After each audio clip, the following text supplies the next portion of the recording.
Viernes de ciclo mientras Nos hablamos de NBA por ahí. Sí, Sebastián. En este micrófono. El profesor Girafale lo tuve que bajar un metro. Es el metro 90, Sebastián. Tengo que levantar los micrófonos. Levantando los micrófonos, lindo nombre para un programa en la mañana de la radio. Viernes de ciclo, decíamos. Nos preguntamos cómo nos contamos el deporte. Por eso vino Mincho, Fermín, el editor de La Diaria. Y hoy vamos a tener a Pablo Alabarce, licenciado en letras, doctor en sociología, aunque no es sociólogo y se lo aclara 2x3, que está acá porque hoy a las 7 de la tarde va a dar una charla sobre la violencia en el fútbol en la Sociedad de Cirugía del Uruguay, en Canelones 2280. Una charla que va a estar comentada y dialogada por el profe Piñerúa y por el psicólogo Gonzalo Riquero, el hermano de Matías Riquero, que estuvo acá el martes. Y es una charla que viene a preparar lo que va a ser el Congreso del 24, 25 y 26 de mayo este año de figuras actuales de la violencia, retos al psicoanálisis latinoamericano. Por eso está Pablo Alabarce acá en Montevideo, pero lo vamos a usar de excusa para seguir con este ciclo. Y antes de seguir enumerando todo ese currículum, vamos a darle la bienvenida. Pablo, ¿cómo estás? Muy bien, muchísimas gracias. ¿Cómo están ustedes? Bien, perfecto. Me alegro mucho. Ya el camino a la radio lo tenés. ¡Poh! Aprendido. Déjame pensar un poquitito, es la tercera vez en menos de 24 horas. Sí.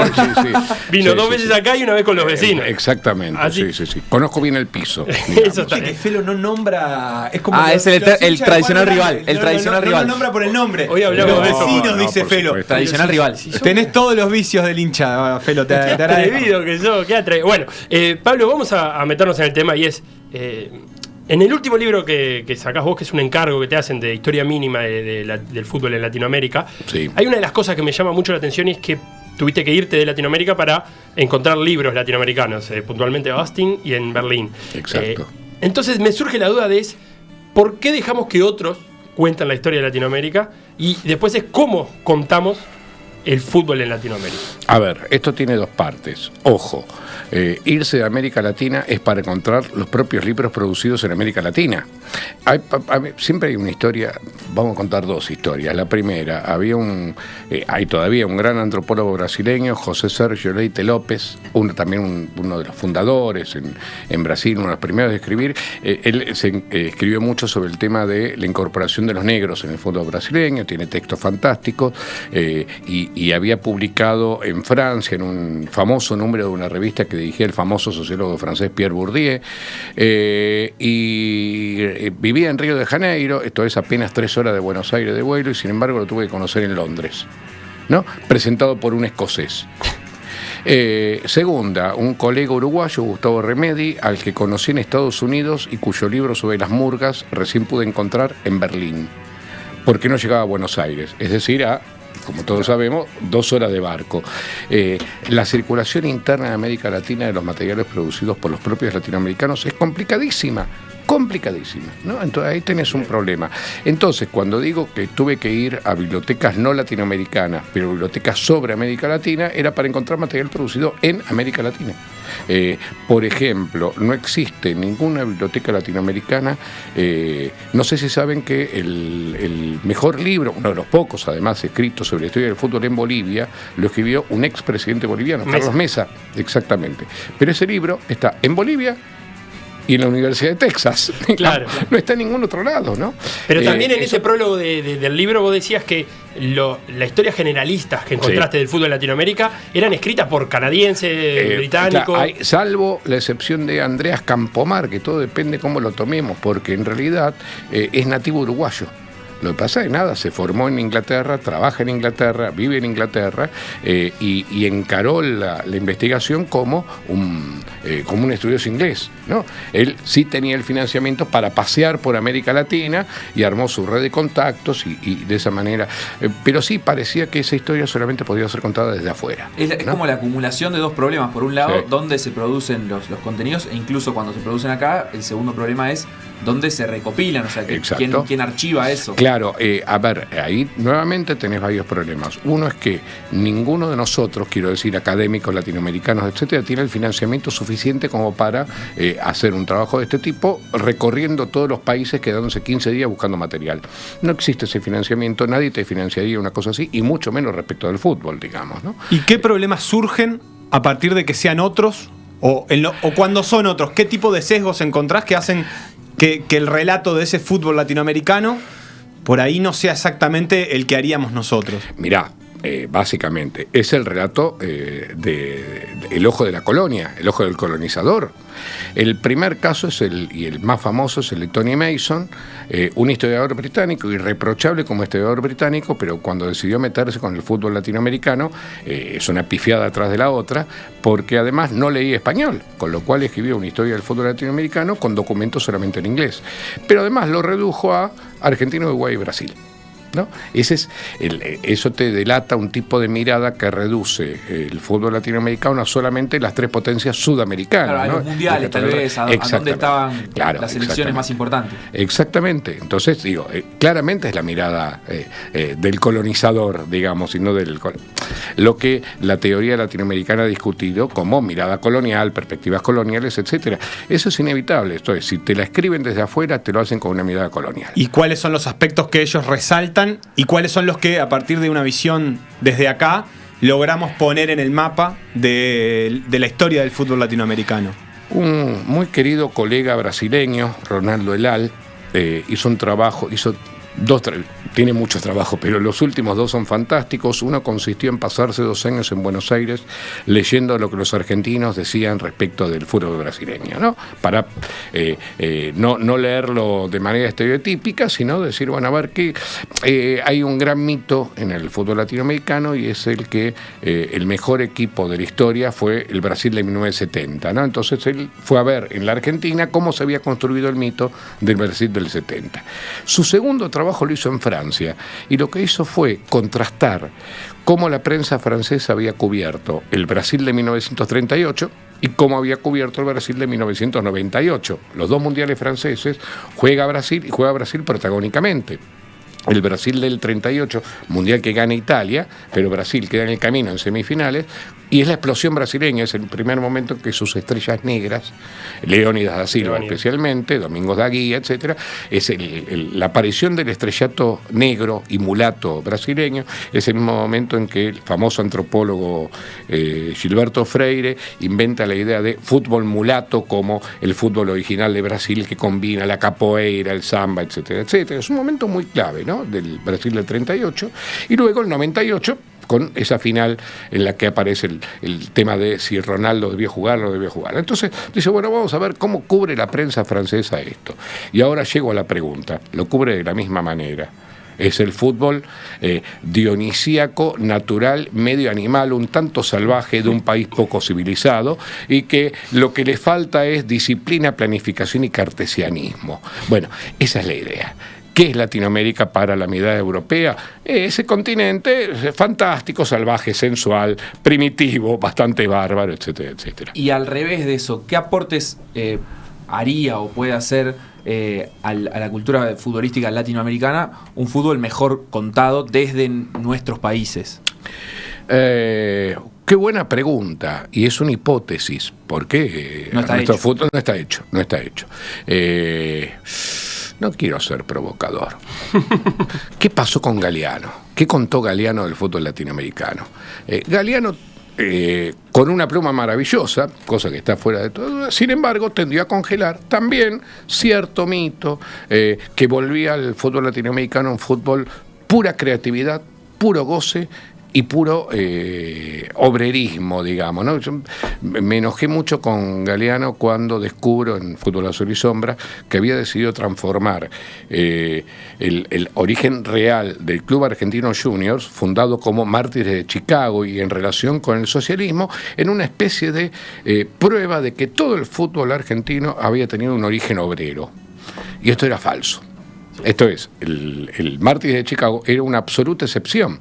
En realidad, la izquierda porteña se negó muchísimo al fútbol, ¿no? Se negó muchísimo hasta que, cuando avanza el crecimiento popular del fútbol, los socialistas y los comunistas y los anarquistas deciden hacer ligas propias, ligas obreras, en la cual hay un fenómeno fantástico, una liga deportiva obrera en los años 20, en la cual juegan equipos con nombres tan rutilantes como Carlos Marx, El Progreso, Carlos Marx Fútbol Club. Claro, exactamente. Entonces, la relación de la izquierda obrera con el fútbol, en el caso porteño, es todo menos sencilla.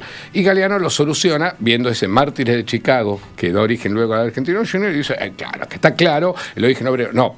El tema es cómo combinás una narrativa fenomenal como la de Galeano con el rigor del análisis histórico, sociológico, antropológico, digamos. Yo creo que andaría por ahí la beta, ¿no? Hemos tenido magníficos...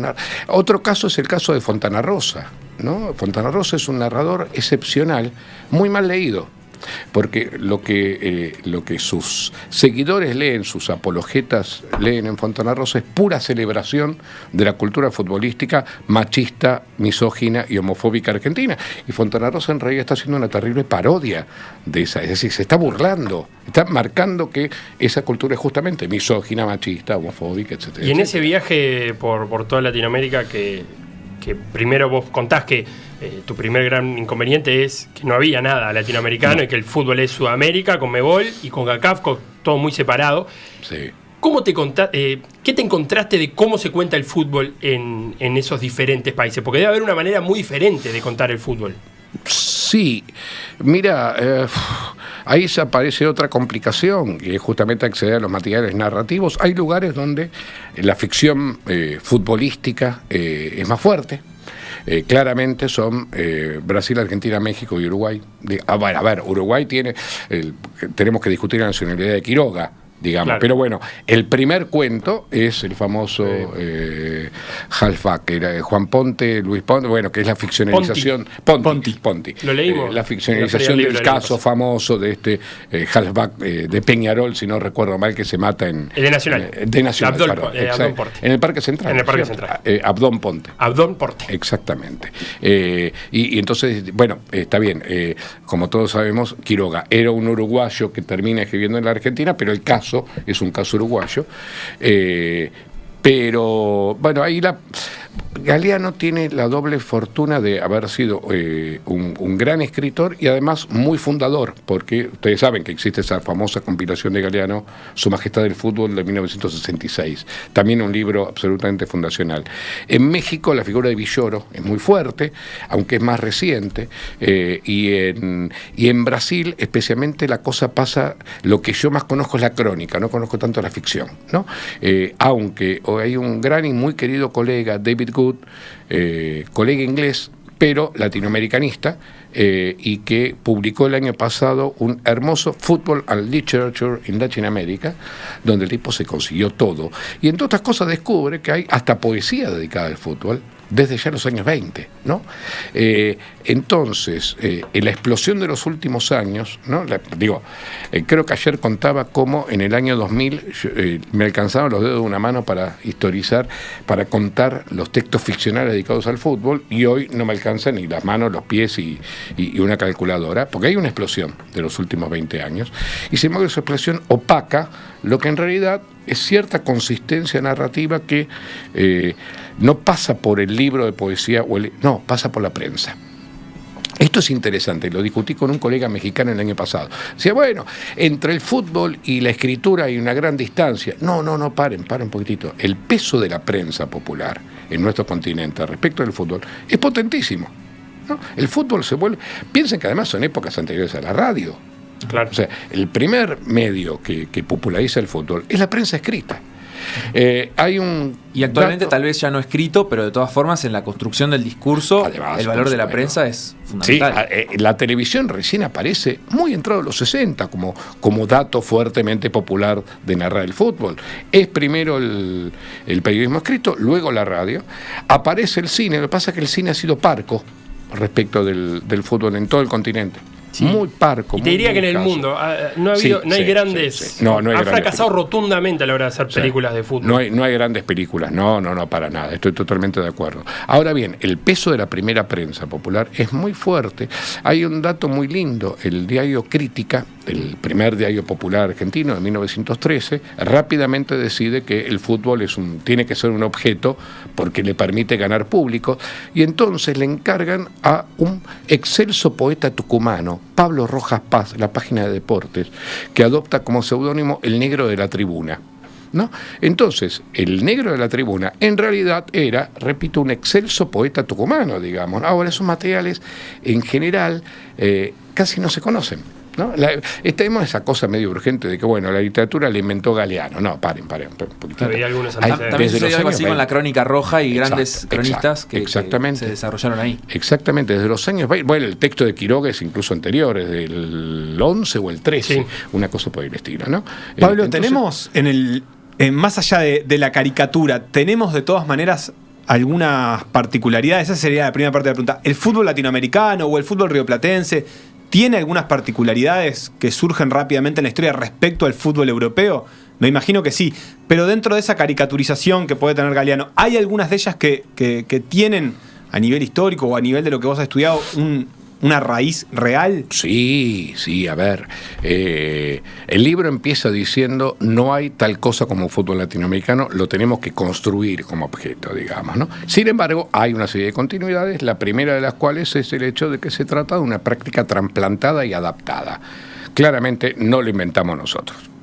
Es un invento básicamente británico que se expande en función de la expansión del capitalismo monopólico de fines del siglo XIX.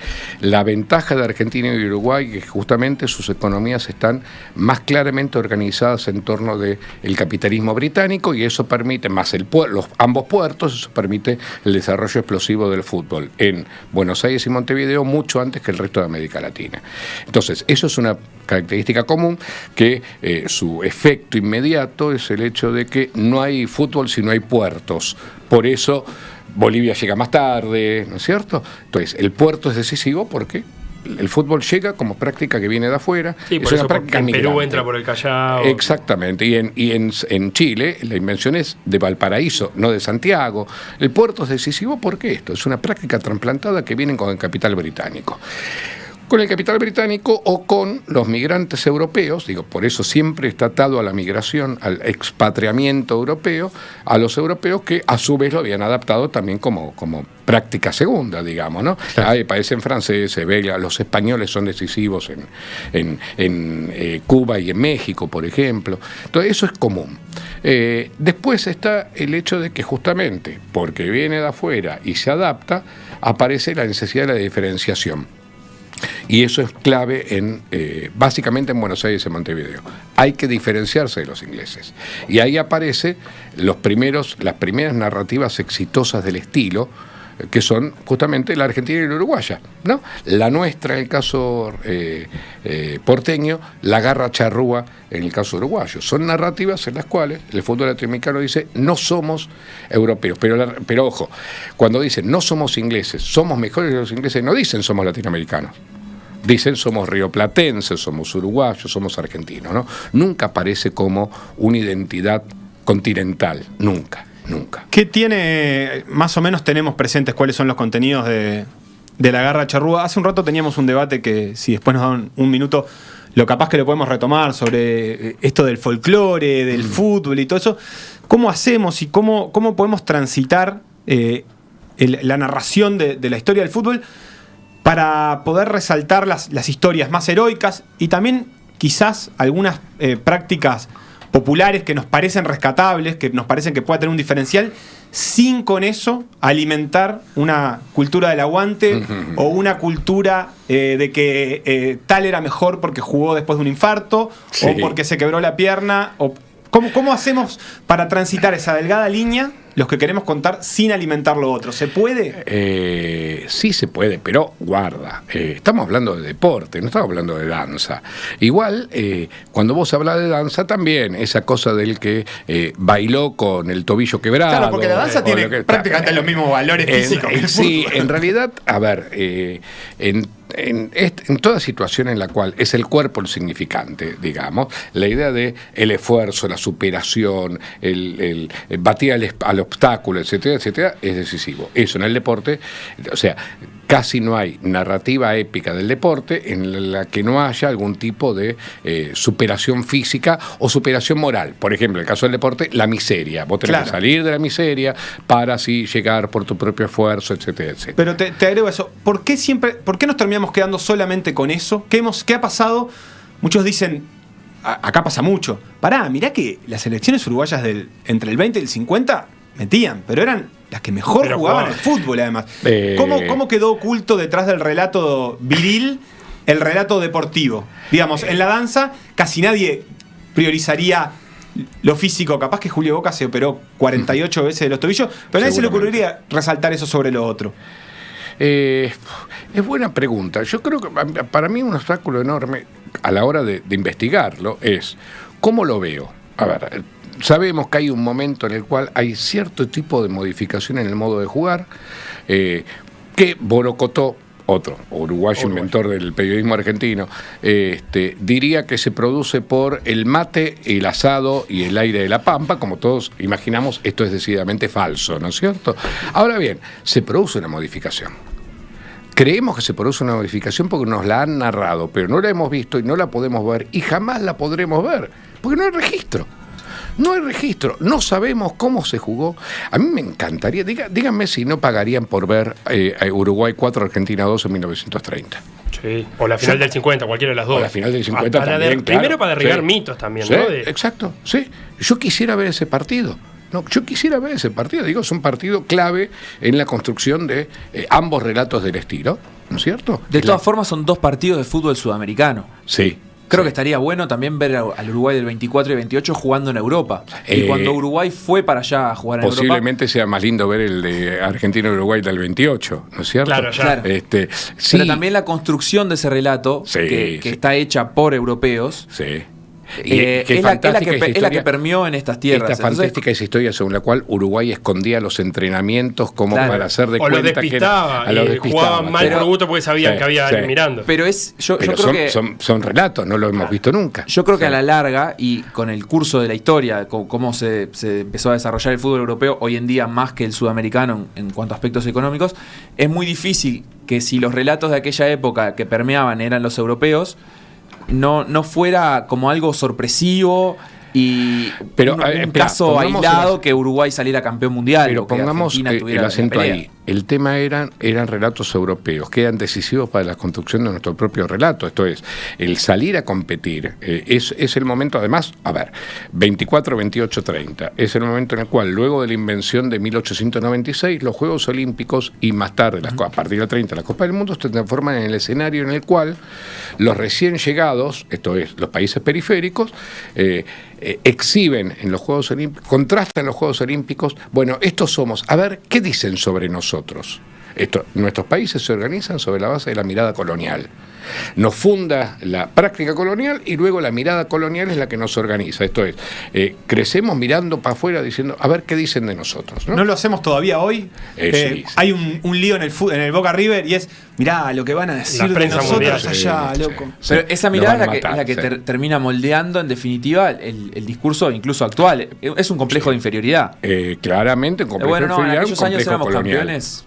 Casualidad. Por supuesto, estamos todo el tiempo todavía hoy atentos se dice, bueno, el discurso de la derecha gobernante de la Argentina, ¿no? Estábamos aislados del mundo, ahora todo el mundo, la economía argentina se está hundiendo a pasos acelerados y el presidente dijo, pero vinieron todos a decirme que íbamos bien. Como si el mundo además estuviera en otro lado, el mundo también está acá. Y además, como si el mundo además en realidad le importara algo de estas lejanas tierras productoras de carne y de trigo. Pero volviendo al punto, en ese momento, en el momento de invención, esa mirada es decisiva, ¿no es cierto? Ahora bien, sobre eso entonces se construyen relatos que afirman de manera muy potente una identidad muy propia en relación con el otro. Entonces no somos europeos, no somos ingleses básicamente, y además les ganamos.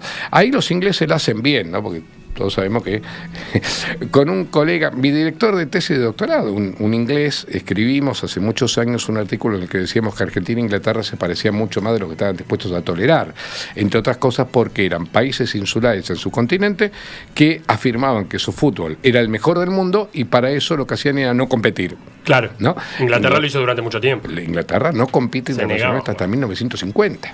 Claro. ¿No es cierto? Y así vinieron acá y se llevaron una sorpresa. Sí. Te quería preguntar, ya casi que cerrando, por dos productos periodísticos icónicos en esta parte y muy representable de cómo nos contamos el fútbol. Uno es el gráfico, que te he escuchado decir que fue el exportador de la imagen del futbolista a Sudamérica, y otro es el aguante, que quizás haya sido el exportador del hincha a Sudamérica. Sí, es buena comparación. Lo del gráfico a mí, cuando me enteré que el gráfico se leía en toda América Latina, me sorprendí mucho. Realmente no, yo lo veía, leía de chico como, pensé que era un producto puramente local, y después me enteré que no, que en los años 30, 40, 50, fue un texto muy, muy potente. Claro, después cuando uno crece, investiga y qué sé yo, te das cuenta que, por ejemplo, Colombia organizó su fútbol en relación con Argentina, Uruguay y Brasil, claro, digamos, ¿no? Imitando lo que funcionaba en ese momento. Exactamente. Ustedes saben que Colombia con el Dorado, armaba equipos además con predominios nacionales, ¿no? Estaba el equipo de los gauchos, el equipo de los charrúes y el equipo de los cariocas. Y esto había funcionado en toda América Latina. Me acuerdo un colega peruano, Javier Protzel, que me decía, un tipo más grande que yo, que me decía, no, yo crecí leyendo el gráfico y aprendiéndome la formación de Huracán. Vos decís, ¿cómo un peruano puede saber la formación de Huracán? El gráfico fue muy potente, pero además porque el gráfico es uno de los grandes inventores del periodismo deportivo moderno en el sentido de la modernidad de esos años, la modernidad latinoamericana de los años 20. Y luego, y es buena la comparación con el aguante, porque también, claro, el aguante en otro momento en el cual la expansión de las redes y las cadenas televisivas facilitó lo que, para los latinoamericanos era imaginar el fútbol argentino, uruguayo y brasileño. Claro. ¿No? A partir de los 90 era además verlo, ¿no? Y el aguante en ese sentido permitía además ver el hincha en acción. Y sí, yo creo que fue un programa decisivo en cuanto a lo que hoy, los 20 años después, los académicos llamamos la argentinización de los hinchas latinoamericanos. Cosa en la que toda la academia latinoamericana está de acuerdo, digamos, sí, claro, ¿no? El modelo aguantador, agonístico, agresivo, pasional, desgarrado del hincha argentino se instaura como modelo en toda América Latina, y el aguante es uno de los primeros en utilizarlo. Un poco críticos de más, o no sé si críticos de más, pero es que no le damos demasiado lugar al problema del hincha en comparación con el problema de los que toman las decisiones alrededor de la hinchada. Me refiero a que siempre tenemos como un peso, por lo menos capaz que es una cuestión más periodística, en el hincha, en si el hincha tira la piedra. Hoy estábamos hablando del básquetbol, sí. Pero en realidad, ¿cuánto hablamos de los que toman las decisiones? En este momento en Argentina, la tema de la dirigencia del fútbol y la dirigencia política ya llegaron a una comunión absoluta, pero digo, no sé cómo es desde el lugar académico, pero no tenemos también como una visión demasiado cargada en el hincha que de alguna manera nos desvía de pensar en los que toman las decisiones respecto a... Mira, el lugar académico en ese sentido no establece grandes distinciones. Lo que pasa es que hay un reclamo de mercado que en algún momento nos dijo, muchachos, tienen que estudiar la violencia, porque es hora de que los sociólogos, los antropólogos hagan cargo de los problemas de violencia. Y muy, muy parcialmente, apenas dos compañeras, dos mujeres además, se hicieron cargo de la cuestión de la relación de las políticas y los clubes y la dirigencia deportiva. Pero a mí no me cabe ninguna duda que el gran fenómeno de estos años no es la aparición de Messi, no es la aparición de las cadenas, no es la aparición del maestro Tavares y la recuperación de Uruguay, no es la aparición de Neymar, sino la condena por corrupción a toda la dirigencia sudamericana. Ese es el dato, el gran dato del fútbol latinoamericano en los últimos años. Esa condena por corrupción a todas sus dirigencias. Todas. Gente que se creía intocable. Absolutamente. O sea, se salva solamente ¿perdón? Sebastián Bauzá, el presidente de la UF. Exactamente, y el presidente de la Asociación Chilena, que lo echan justamente para volver a la buena senda de la corrupción y el desfalco, claro, ¿no es cierto? Que no me acuerdo el nombre ahora. Después es organizado, además desde Estado, porque la CONCACAF también cae en la bolsa. volteada, ¿no? Es el primer momento en el cual la hermandad latinoamericana pasa el istmo de Panamá. Pablo Lavarces, recordamos hoy, 19 horas en la Sociedad de Cirugía del Uruguay, Canelones 2280. Por informe, si están interesados, la violencia en el fútbol es el tema de la charla, 2402-2066 o contacto @audep.org. Mucha suerte en la charla de hoy. Gracias, muchísimas gracias. Y ¿Pasaste gracias bien? por la invitación y la charla. Bien. Yo siempre la paso bien acá. Ah, Sí, dale, todos saben Una que forma de decirte que no sí, pero que no es gracioso. todo el mundo sabe que no hay mejor uruguayo que un argentino. Qué linda frase, nos vamos con eso.